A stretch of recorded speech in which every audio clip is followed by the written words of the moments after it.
నమస్కారం. నా పేరు ప్రణితాదిత్య. మూడో తరగతి. ఈరోజు నేను భగవద్గీత శ్లోకాలు చెప్తున్నాను. Chapter 1 verse 1.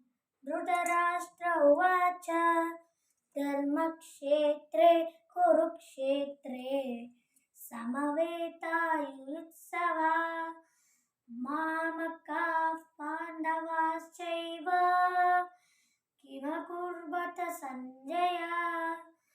संजय उवाच धृत्वास्तु पाण्डवानीकं प्योदं दुर्योधनस्तदा आचार्यामुपसंगम्य राजा वचनमब्रवीत् यदा यदा यदा हि धर्मस्य ग्लानिर्भवति भारत अभ्युत्थानमधर्मस्य तदात्मानं सृजाम्यहम्.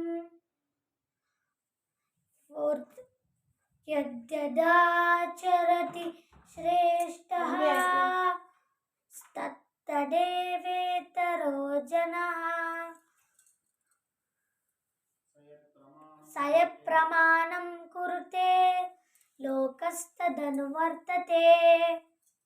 फिफ्थ, नैनं छिन्दन्ति शस्त्राणि नैनं दाति पावकः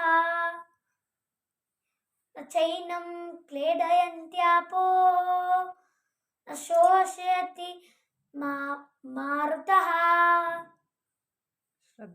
श्रद्धावान् लभते ज्ञानम्. लभते ज्ञानम्.